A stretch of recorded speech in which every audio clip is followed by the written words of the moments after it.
Hi hello everyone, welcome to my channel Srishti tutorial for maths. ನಾನು ನಿಮ್ಮ ಪರಶುರಾಮ್. ನಾನು ಈ ಒಂದು ವಿಡಿಯೋದಲ್ಲಿ 8th ಕ್ಲಾಸಿಗೆ ಸಂಬಂಧಪಟ್ಟ ಹಾಗೆ NCERTನ ಅಂಡರ್ಸ್ಟ್ಯಾಂಡಿಂಗ್ ಕ್ವಾಡ್ರಿಲ್ಯಾಟ್ರಲ್ ಅಂತಕ್ಕಂಥ ಚಾಪ್ಟರ್ನ ಬಗ್ಗೆ ನಾನು ಇವತ್ತಿನ ದಿನ ನಿಮ್ಮ ಜೊತೆಗೆ ಹಂಚ್ಕೊಳ್ತಾ ಇದ್ದೀನಿ. ಅಂಡರ್ಸ್ಟ್ಯಾಂಡಿಂಗ್ ಕ್ವಾಡ್ರಿಲ್ಯಾಟ್ರಲ್ನಲ್ಲಿ ಇಂಟ್ರಡಕ್ಷನ್ ಬಗ್ಗೆ ನಾವೀಗ ತಿಳ್ಕೊಬೇಕು. ಕ್ವಾಡ್ರಿಲ್ಯಾಟ್ರಲ್ ಅಂತ ಹೇಳಿದ್ರೆ ಚತುರ್ಭುಜ ಅಂತ ಬರುತ್ತೆ. ಚತುರ್ಭುಜದ ಬಗ್ಗೆ ನಾವು ಈಗ ಮಾಹಿತಿಯನ್ನು ತಿಳ್ಕೊಬೇಕು. ಅದಕ್ಕಿಂತ ಮುಂಚೆ ನಾವು ಕೆಲವೊಂದು ಮುಖ್ಯವಾಗಿರ್ತಕ್ಕಂಥ ಬೇಸಿಕ್ ಕಾನ್ಸೆಪ್ಟ್ಸನ್ನು ನಾವೀಗ ಸ್ಟಡಿ ಮಾಡಬೇಕು. ಬೇಸಿಕ್ ಕಾನ್ಸೆಪ್ಟ್ಸ್ ಗೊತ್ತಾದರೆ ನಾವು ನೆಕ್ಸ್ಟ್ ಕ್ವಾಡ್ರಿಲ್ಯಾಟ್ರಲ್ನ ಬಗ್ಗೆ ಅಂಡರ್ಸ್ಟ್ಯಾಂಡ್ ಮಾಡ್ಕೊಳ್ಬೋದು. ಏನದು ಬೇಸಿಕ್ ಕಾನ್ಸೆಪ್ಟ್ಸು ಅಂತ ಹೇಳಿದ್ರೆ, ಆ ಒಂದು ಬೇಸಿಕ್ ಕಾನ್ಸೆಪ್ಟ್ಸ್ನ ನಾನು ಇವತ್ತಿನ ದಿನ ಈಗ ನಿಮ್ಮ ಜೊತೆಗೆ ಹಂಚ್ಕೊಳ್ತಾ ಇದ್ದೀನಿ. ಓಕೆ ಮಕ್ಕಳ, ಸ್ಟಾರ್ಟ್ ಮಾಡೋಣ ಈಗ ಕ್ಲಾಸು. ಏನು ಅಂತ ಹೇಳಿದ್ರೆ, ಮೊದಲನೇದು ಪ್ಲೇನ್ ಕರ್ವ್. ಏನಿದು ಪ್ಲೇನ್ ಕರ್ವ್ ಅಂತ ಹೇಳಿದ್ರೆ, ಪ್ಲೇನ್ ಅಂದರೆ ಸಮತಲ ಅಂತ ಹೇಳ್ತೀವಿ. ಸಮತಲದ ಮೇಲೆ ಹಾಕ್ತಕ್ಕಂಥ ಕರ್ವನ್ನು ಪ್ಲೇನ್ ಕರ್ವ್. ನೋಡಿ, plane curve is a curve that lies in a single plane. ತುಂಬ ಸಿಂಪಲ್ ಅಲ್ವಾ? ಪ್ಲೇನ್ ಅಂತ ಹೇಳಿದರೆ, ಸಮತಲ ಅಂತಂದರೆ ನೀವು ಒಂದು ಹಾಳೆ ತಗೊಂಡ್ರೆ ಹಾಳೆಯ ಮೇಲ್ಭಾಗವನ್ನು ಸಮತಲ ಅಂತ ಹೇಳ್ಬೋದು. ಒಂದು ಬೋರ್ಡ್ ತಗೊಂಡ್ರೆ ಬೋರ್ಡಿನ ಸರ್ಫೇಸನ್ನು ನಾವು ಪ್ಲೇನ್ ಫಿಗರ್ ಅಂತ ಹೇಳ್ತೀವಿ. ಬೋರ್ಡ್ ಮೇಲೆ ಒಂದು ಚಿತ್ರ ಬಿಡಿಸಿದರೆ ಆ ಚಿತ್ರನ ಕರ್ವಿಕ್ ಶೇಪಲ್ಲಿ, ಅಂದರೆ ಫಾರ್ ಎಕ್ಸಾಂಪಲ್ ಈಗ ನಾನು ಈ ಒಂದು ಚಿತ್ರ ಬಿಡಿಸ್ತಾ ಇದ್ದೀನಿ ಅಂತ ಹೇಳಿದ್ರೆ, ನೋಡಿ ಇದೊಂದು paper.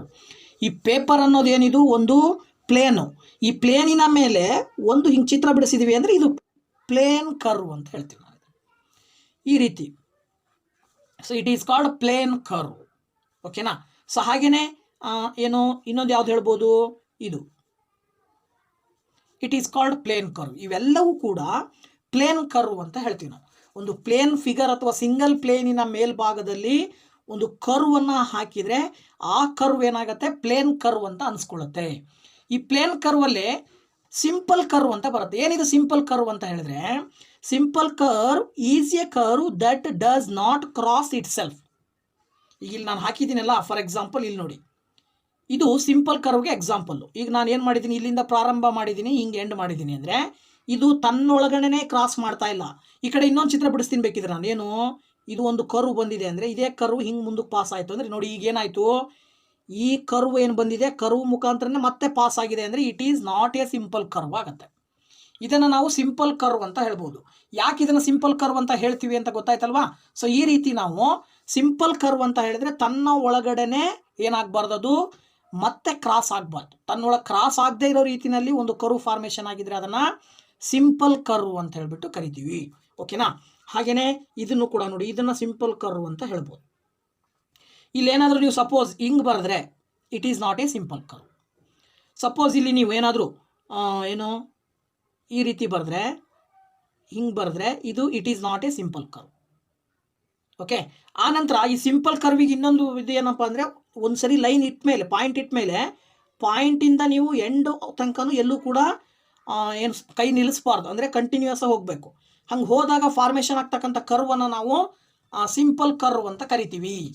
As it is simple curve ಮತ್ತು ನಾಟ್ ಎ ಸಿಂಪಲ್ ಕರ್ವ್ ಬಗ್ಗೆ ನಾವು ತಿಳ್ಕೊಂಡ್ವಿ. ಇದಾದ ನಂತರ ನೆಕ್ಸ್ಟ್ ಪಾಯಿಂಟ್ ಬರುತ್ತೆ ಕ್ಲೋಸ್ಡ್ ಸಿಂಪಲ್ ಕರ್ವ್ ಅಂತೇಳಿ. ಏನಿದು ಕ್ಲೋಸ್ಡ್ ಸಿಂಪಲ್ ಕರ್ವ್ ಅಂದರೆ, ಕ್ಲೋಸ್ಡ್ ಸಿಂಪಲ್ ಕರ್ವ್ ಅಂದರೆ a closed curve is a curve where the beginning and end points are the same. ನೋಡಿ ಎಷ್ಟು ಚೆನ್ನಾಗಿದೆ.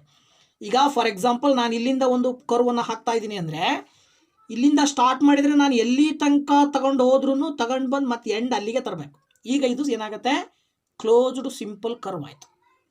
ಈಗ ಫಾರ್ ಎಕ್ಸಾಂಪಲ್ ನಾನು ಇಲ್ಲಿಂದ ಸ್ಟಾರ್ಟ್ ಮಾಡಿದೆ ಅಂದರೆ ಇದು ಹಿಂಗೆ ಹೋಗಿ ಹಿಂಗೆ ಹೋಗಿ ಹಿಂಗೆ ಹೋಗಿ ತಗೊಂಡು ಫೈನಲಿ ಮತ್ತು ಅದೇ ಪಾಯಿಂಟಿಗೆ ಬಂದು ನಿಲ್ಲಿಸಿದರೆ ಇದೇನಿದು ಕ್ಲೋಸ್ಡ್ ಸಿಂಪಲ್ ಕರ್ವ್ ಆಯಿತು. ಓಕೆನಾ? ಆ್ಯಸ್ ಇಟ್ ಈಸ್ ನಾವೇನು ಮಾಡ್ಬೋದು, ಇನ್ನೊಂದು ಕ್ಲೋಸ್ಡ್ ಸಿಂಪಲ್ ಕರ್ವಿಗೆ ಮತ್ತೊಂದು ಎಕ್ಸಾಂಪಲ್ ಯಾವ್ದು ಕೊಡ್ಬೋದು ಅಂದರೆ, ಈಗ ಸರ್ಕಲ್ಲು ನೋಡಿ, ಸರ್ಕಲ್ಲು ಹಿಂಗೆ ತಂದು ಇಲ್ಲಿಗೆ ನಿಲ್ಲಿಸ್ತೀವಿ ನಾವು, ಇದು ಕ್ಲೋಸ್ಡ್ ಸಿಂಪಲ್ ಕರ್ವ್ಗೆ ಎಕ್ಸಾಂಪಲ್ ಕೊಡ್ಬೋದು. ಮಕ್ಕಳ, ಇಲ್ಲಿ ಕ್ಲೋಸ್ಡ್ ಸಿಂಪಲ್ ಕರ್ವ್ ಅರ್ಥ ಆಯಿತು ಅಂದ್ಕೊಂಡಿದ್ದೀನಿ. ಈ closed curve is a curve where the beginning and end points are the same. Beginning ಮತ್ತು ಎಂಡ್ ಪಾಯಿಂಟ್ಸು ಸೇಮ್ ಇದ್ದರೆ ಆವಾಗ ಅದನ್ನು ನಾವು closed curve, simple closed curve ಅಂತ ಕರಿತೀವಿ. ಇನ್ನು ನೆಕ್ಸ್ಟ್ ಪಾಯಿಂಟ್ ಬರುತ್ತೆ ಪಾಲಿಗಾನ್ಸ್. ಈಗ ನಾವು ಪಾಯಿಂಟಿಗೆ ಬಂದಿವಿ. ಪಾಲಿಗಾನ್ಸ್ ಅಂತ ಹೇಳಿದರೆ ಏನು, ಪಾಲಿಗಾನ್ಸನ್ನು ಕನ್ನಡದಲ್ಲಿ ಬಹುಭುಜಾಕೃತಿಗಳು ಅಂತ ಕರಿತೀವಿ. ಈ ಬಹುಭುಜಾಕೃತಿಗಳಿಗೆ ಏನಂತ ಕರಿಬೋದು ಅಂದರೆ, ಇಲ್ಲಿ A simple closed curve made up of only line segments is called polygon. ಈಗ ಇಲ್ಲಿ ಒಂದು ಸಿಂಪಲ್ ಕ್ಲೋಸ್ಡ್ ಕರ್ವ್, ಇದು ಕೂಡ ಸಿಂಪಲ್ ಕ್ಲೋಸ್ಡ್ ಕರ್ವ್. ಇವೆರಡನ್ನ ಎಕ್ಸಾಂಪಲ್ ಆಗಿ ತಗೊಂಡ್ರೆ ಇವೆರಡರಲ್ಲೂ ಇದೇನಿದೆ ಕರ್ವ್, ಇದು ಇದು ಲೈನ್ ಸೆಗ್ಮೆಂಟನ್ನು ಬಳಸಿಬಿಟ್ಟು ಒಂದು ಕರ್ವನ್ನು ತಯಾರು ಮಾಡಿದ್ದೀವಿ. ಇವೆರಡರಲ್ಲಿ ಪಾಲಿಗಾನ್ ಯಾವುದು ಅಂದರೆ ಇದು ಪಾಲಿಗಾನ್ ಆಗುತ್ತೆ. ಕೇವಲ ಲೈನ್ ಸೆಗ್ಮೆಂಟನ್ನು ಬಳಸಿಬಿಟ್ಟು ನೋಡಿ, ಇದು ಈ ರೀತಿ 3 ಲೈನ್ ಬಳಸಿ 3 ಲೈನನ್ನು ಒಂದಕ್ಕೊಂದು ಸೇರಿಸಿದಾಗ ಜಾಯಿನ್ ಮಾಡಿದಾಗ ಫಾರ್ಮೇಷನ್ ಆಗ್ತಕ್ಕಂಥ ಫಿಗರ್ ಏನಿದೆ ಇದನ್ನು ಪಾಲಿಗಾನ್ ಅಂತ ಕರಿತೀವಿ. ಸಪೋಸ್ 5 ಪಾಯಿಂಟ್ ಇದೆ, ಓಕೆನಾ, ಈ ರೀತಿ 5 ಪಾಯಿಂಟ್ ಇದೆ ಅಂದರೆ 5 ಪಾಯಿಂಟಿಗೆ 5 ಲೈನ್ ಸೆಗ್ಮೆಂಟ್ಸನ್ನು ಸೇರಿಸಿದಾಗ ಈ ರೀತಿ ಏನಾಗುತ್ತೆ, ಒಂದು ಫಿಗರ್ ಫಾರ್ಮೇಷನ್ ಆಯಿತು. ಇದು ಒಂದು closed curve, simple closed curve. ಈ ಒಂದು ಸಿಂಪಲ್ ಕ್ಲೋಸ್ಡ್ ಕರ್ವನ್ನೇ ನಾವು ಪಾಲಿಗಾನ್ ಅಂತ ಕರಿತೀವಿ. ಹಾಗಿದ್ರೆ ಇದು ಈಗ ಇನ್ನೊಂದು ಎಕ್ಸಾಂಪಲ್ ತೋರಿಸ್ತೀನಿ ನಾನು. ಈ ರೀತಿ 3 ಪಾಯಿಂಟ್ ಇದೆ. ಈಗ ನಾನೇನು ಮಾಡ್ತೀನಿ, ಈ ರೀತಿ ಲೈನ್ ಸೆಗ್ಮೆಂಟನ್ನು ಬಳಸಿದ್ದೀನಿ, ಇದನ್ನು ಏನು ಮಾಡಿದ್ದೀನಿ, ಕರ್ವ್ ಬಳಸಿಬಿಟ್ಟು ಫಾರ್ಮೇಷನ್ ಮಾಡಿದೆ. ಹಾಗಿದ್ರೆ ಇದು ಪಾಲಿಗಾನ್ ಆಗತ್ತಾ? No, it is not a polygon. ಯಾಕೆ ಇದು ಪಾಲಿಗಾನ್ ಆಗಲ್ಲ ಅಂತ ಹೇಳಿದ್ರೆ ತುಂಬ ಸಿಂಪಲ್ಲು. ಅಲ್ಲಿ ಪಾಲಿಗಾನಿನ ಡೆಫಿನೇಷನ್ ಹೇಳುತ್ತೆ, it is made up of only line segments. Line ಸೆಗ್ಮೆಂಟ್ಸನ್ನು ಮಾತ್ರ ಬಳಸಿ ನೀವು ಪಾಲಿಗಾನ್ ತಯಾರು ಮಾಡಬೇಕು. ಸೊ ಇಲ್ಲಿ ಲೈನ್ ಸೆಗ್ಮೆಂಟ್ ಜೊತೆಗೆ ಇನ್ನೊಂದು ಕರ್ವ್ ಇರೋದ್ರಿಂದ it is not a polygon. ಅರ್ಥ ಆಯಿತು ಅಂದ್ಕೊಂಡಿದ್ದೀನಿ. ಪಾಲಿಗಾನ್ ಅಂತ ಹೇಳಿದ್ರೆ A simple closed curve made up of only line segments is called polygon. Okay ಮಕ್ಕಳ. ಸೊ ಇದಾದ ನಂತರದಲ್ಲಿ ನೆಕ್ಸ್ಟ್ ಕಾನ್ಸೆಪ್ಟ್ ಬರುತ್ತೆ, ಡಯಾಗ್ನಲ್ಸ್ ಅಂತ ಬರ್ತದೆ. ಪಾಲಿಗಾನ್ಸ್ಗೆ ನಾವು ಹಾಕ್ತಕ್ಕಂಥ ಡಯಾಗ್ನಲ್ಸ್ನ ಬಗ್ಗೆ ನಾವಿಲ್ಲಿ ಡಿಸ್ಕಷನ್ ಮಾಡಬೇಕು. ಏನಿದು ಡಯಾಗ್ನಲ್ ಅಂತ ಹೇಳಿದ್ರೆ ನೋಡಿ, diagonal is A line segment connecting 2 non consecutive vertices of A polygon ಅಂತೇಳಿ. ಅಂದರೆ ಒಂದು ಡಯಾಗ್ನಲನ್ನು ನಾವೇನು ಮಾಡಬೇಕು, ಪಾಲಿಗಾನಿಗೆ ಹಾಕ್ತೀವಿ. ಸಾಮಾನ್ಯವಾಗಿ ಪಾಲಿಗಾನಿನಲ್ಲಿ ಬರ್ತಕ್ಕಂತಹ ವರ್ಟಿಸಸ್ ಏನಿದ್ದಾವೆ ಆ ವರ್ಟಿಸಸ್ಸು ನಾನ್ ಕಾನ್ಸಿಕ್ಯೂಟಿವ್ ಆಗಿರಬೇಕು. ನಾನ್ ಕಾನ್ಸಿಕ್ಯೂಟಿವ್ ವರ್ಟಿಸಸ್ಸನ್ನು ಒಂದಕ್ಕೊಂದು ಕನೆಕ್ಟ್ ಮಾಡಿದರೆ ಅದನ್ನು ನಾವು ಡಯಾಗ್ನಲ್ ಅಂತ ಕರಿತೀವಿ. ಈಗ ಒಂದು ಎಕ್ಸಾಂಪಲನ್ನು ನೋಡೋಣ. ನೋಡಿ, ABCD ಅನ್ನೋದೊಂದು ಪಾಲಿಗಾನ್, ಕ್ವಾಡ್ರಿಲ್ಯಾಟ್ರಲ್ ಅಂತ ಕರಿತೀವಿ ಇದನ್ನು. 4 ಸೈಡ್ಸು 4 ಆ್ಯಂಗಲ್ಸ್ ಇದ್ದಾವೆ. So it is a polygon. 4 ಕೂಡ ಲೈನ್ ಸೆಗ್ಮೆಂಟೇ ಆಗಿದ್ದಾವೆ. ಈ ಲೈನ್ ಸೆಗ್ಮೆಂಟಲ್ಲಿ 4 ವರ್ಟಿಸಸ್ ಬರ್ತವೆ. ಯಾವ ವರ್ಟಿಸಸ್ಸು? ABCD. ABCD ಅಂತಕ್ಕಂಥ 4 ವರ್ಟಿಸಸ್ ಇದೆ. ಈ 4 ವರ್ಟಿಸಸ್ನಲ್ಲಿ ಎನ ಪಕ್ಕದಲ್ಲಿ ಬಿ ಇದೆ, ಇದೇ ಎನ ಪಕ್ಕದಲ್ಲಿ ಡಿ ಇದೆ. ಒಂದು ಕಡೆ ಸೈಡು ಡಿ, ಒಂದು ಕಡೆ ಸೈಡು ಬಿ. ಇವೆರಡನ್ನು ನಾವು ಕಾನ್ಸಿಕ್ಯೂಟಿವ್ ವರ್ಟಿಸಸ್ ಆಫ್ ಎ ಅಂತ ಹೇಳ್ತೀವಿ. ಬಿ ಕನ್ಸಿಡರ್ ಮಾಡಿದರೆ ಇದಕ್ಕೆ ಕಾನ್ಸಿಕ್ಯೂಟಿವ್ ವರ್ಟಿಸಸ್ ಯಾವ ಆಗ್ತವೆ? ಎ ಮತ್ತು ಸಿ. ಈಗ ಎ ಮತ್ತು ಸಿ ಬಿನ ಕಾನ್ಸಿಕ್ಯೂಟಿವ್ ವರ್ಟಿಸಸ್ಸು, ಬಿ ಮತ್ತು ಡಿ ಎನ ಕಾನ್ಸಿಕ್ಯೂಟಿವ್ ವರ್ಟಿಸಸ್ಸು, ಬಿ ಮತ್ತು ಡಿ ಸಿನ ಕಾನ್ಸಿಕ್ಯೂಟಿವ್ ವರ್ಟಿಸಸ್ಸು. ನಾನ್ ಕಾನ್ಸಿಕ್ಯೂಟಿವ್ ವರ್ಟಿಸಸ್ ಅಂದರೆ ಯಾವುದು? ಅವೆರಡು ಬಿಟ್ಟು ಉಳಿದಿದ್ದು. ಈಗ ಎ ತಗೊಂಡ್ರೆ ಎಗೆ ಕಾನ್ಸಿಕ್ಯೂಟಿವ್ ವರ್ಟಿಸಸ್ ಯಾವುದು? ಬಿ ಮತ್ತು ಡಿ. ಇವೆರಡು ಬಿಟ್ಟು ಇನ್ನೊಂದು ಉಳಿತು ಯಾವುದು? ಸಿ. ಎ ಮತ್ತು ಸಿ ಇವೆರಡು ನಾನ್ ಕಾನ್ಸಿಕ್ಯೂಟಿವ್ ವರ್ಟಿಸಸ್ ಆಗ್ತವೆ. ಈ 2 ನಾನ್ ಕಾನ್ಸಿಕ್ಯೂಟಿವ್ ವರ್ಟಿಸಸ್ಸನ್ನು ನಾವು ಏನು ಮಾಡಬೇಕು? ಸೇರಿಸ್ಬೇಕು. ಈ ರೀತಿ ಈ 2 ಕಾನ್ಸಿಕ್ಯೂಟಿವ್ ವರ್ಟಿಸಸ್ಸನ್ನು ಒಂದು ಲೈನ್ ಸೆಗ್ಮೆಂಟ್ ಬಳಸ್ಕೊಂಡು ಸೇರಿಸಿದ್ರೆ ಆವಾಗ ನಾವು ಎ ಸಿಯನ್ನು ಏನಂತ ಕರಿತೀವಿ? ಡಯಾಗ್ನಲ್ ಅಂತ ಕರಿತೀವಿ. ಓಕೆನಾ? ಬಿಗೆ ನಾನ್ ಕಾನ್ಸಿಕ್ಯೂಟಿವ್ ವರ್ಟಿಸಸ್ ಯಾವುದಾಗತ್ತೆ? ಎ ಅಂತೂ ಆಗಲ್ಲ, ಸಿನೂ ಕೂಡ ಆಗಲ್ಲ, ಅಕ್ಕಪಕ್ಕದಲ್ಲಿರೋ. ಅದ್ರ ಎದುರುಗಡೆ ಇದೆ D. D is the non consecutive vertices.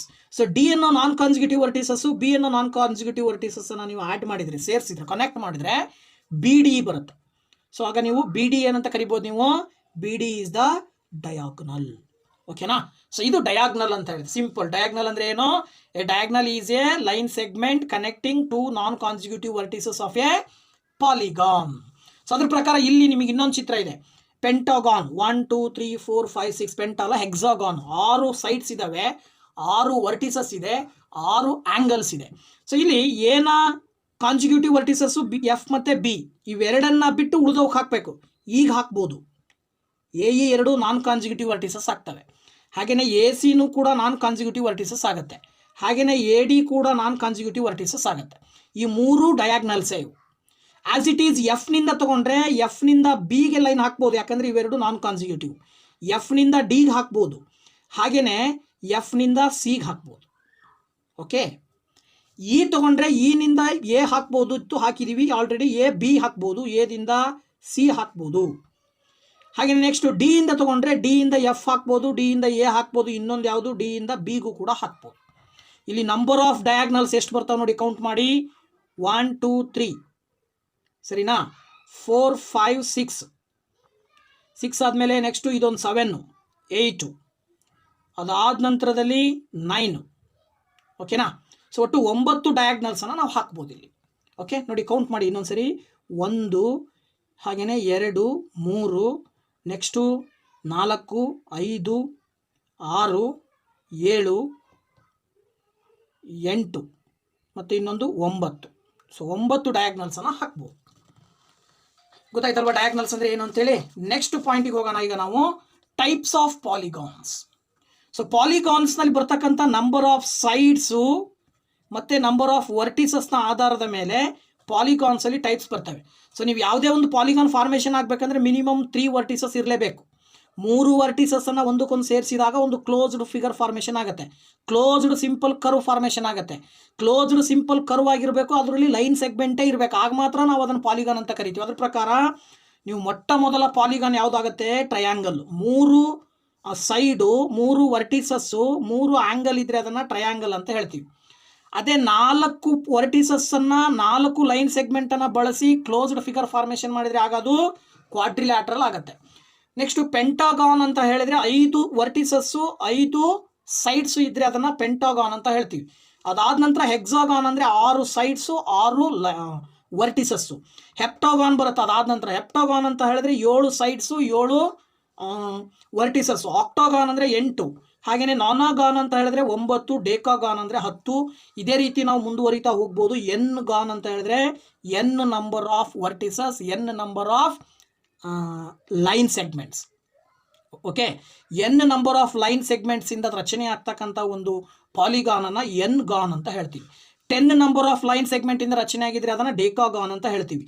9 number of ಲೈನ್ಸಿಂದ formation ಆದಂತಹ ಪಾಲಿಗಾನ್ಗೆ ನ್ಯಾನೋಗಾನ್ ಅಂತ ಕರಿತೀವಿ. ಓಕೆನಾ. ಸೊ ಈ ರೀತಿ ನಾವು ಡಿಫ್ರೆಂಟ್ ಟೈಪ್ಸನ್ನು ನಾವು ಸುಲಭವಾಗಿ ಈ ಒಂದು ಪಾಲಿಗಾನ್ಸಲ್ಲಿ ಎಕ್ಸ್ಪ್ಲೇನ್ ಮಾಡ್ಬೋದು. ಓಕೆ, ಸೊ ಇದಾದ ನಂತರದಲ್ಲಿ ಇದೇ ಪಾಲಿಗಾನ್ಸಲ್ಲಿ ಮತ್ತೆ ನಾವು ಪಾಲಿಗಾನಿನ ಸ್ಟ್ರಕ್ಚರು, ಅದರಲ್ಲಿ ಬರ್ತಕ್ಕಂಥ ಸೈಡ್ಸು, ಆ್ಯಂಗಲ್ಸ್ನ ಆಧಾರದ ಮೇಲೆ ಪಾಲಿಗಾನ್ಸನ್ನು ಬೇರೆ ರೀತಿಯಲ್ಲಿ ನಾವು ಕ್ಲಾಸಿಫಿಕೇಷನ್ ಮಾಡ್ತೀವಿ. ಸೊ ಪಾಲಿಗಾನ್ಸ್ನ ಕ್ಲಾಸಿಫಿಕೇಷನ್ನು ಜೊತೆಗೆ ಅದರ ಮುಂದುವರಿದ ಇನ್ನೂ ಕೆಲವು ಬೇರೆ ಬೇರೆ ಭಾಗಗಳನ್ನು ನೆಕ್ಸ್ಟ್ ಪಾರ್ಟಲ್ಲಿ ನಿಮ್ಮ ಜೊತೆಗೆ ನಾನು ಇದೇ ಚಾಪ್ಟರ್ನ ಇಂಟ್ರಡಕ್ಷನ್ ಜೊತೆಗೆ ಡಿಸ್ಕಷನ್ ಮಾಡ್ತೀನಿ. ಸೊ ಇಲ್ಲಿ ತನಕ ನಮ್ಮ ವೀಡಿಯೋಸ್ನ ನೋಡಿದ್ದಕ್ಕೆ ತುಂಬ ಥ್ಯಾಂಕ್ಸ್. ಹಾಗೆಯೇ ಇದೇ ರೀತಿ ನಮ್ಮ ವೀಡಿಯೋಸ್ನ ನೋಡ್ತಾ ಇರಿ. ಹಾಗೆ ಚಾನಲ್ನ ಸಬ್ಸ್ಕ್ರೈಬ್ ಮಾಡಿ, ಹಾಗೆಯೇ ಬೆಲ್ ಐಕನ್ನ ಕ್ಲಿಕ್ ಮಾಡಿ. ನಮ್ಮ ಎಲ್ಲ ವೀಡಿಯೋಸ್ನ ಒಂದು ನೋಟಿಫಿಕೇಷನ್ ಬರುತ್ತೆ, ನೋಟಿಫಿಕೇಷನನ್ನು ಓಪನ್ ಮಾಡಿ ಬರ್ತಕ್ಕಂಥ ವೀಡಿಯೋಸನ್ನು ನೋಡಿ. ಎಕ್ಸಾಮ್ಗೆ ಹೆಲ್ಪ್ ಆಗುತ್ತೆ. ನಿಮ್ಮ ಫ್ಯೂಚರ್ಗೂ ಕೂಡ ಮ್ಯಾಥಮೆಟಿಕ್ಸನ್ನು ಸುಲಭವಾಗಿ ನಾವು ಸ್ಟಡಿ ಮಾಡ್ಬೋದು, ಈಸಿಯಾಗಿ ನಾವು ಅರ್ಥ ಮಾಡ್ಕೊಳ್ಬೋದು ಅನ್ನೋದನ್ನು ನೀವು ಖಂಡಿತವಾಗ್ಲೂ ಪ್ರೂವ್ ಮಾಡ್ಬೋದು. ಸೊ ಅದಕ್ಕೆ ಒಂದು ಸದಾವಕಾಶ, ದಯವಿಟ್ಟು ಆ ಒಂದು ಅವಕಾಶವನ್ನು ಬಳಸ್ಕೊಳ್ರಿ ಅಂತ ಹೇಳ್ತಾ ಮತ್ತೆ ಮುಂದಿನ ವೀಡಿಯೋದಲ್ಲಿ ನಾನು ನಿಮ್ಮ ಜೊತೆಗೆ ಸಿಗ್ತೀನಿ. Thank you very much. Bye bye.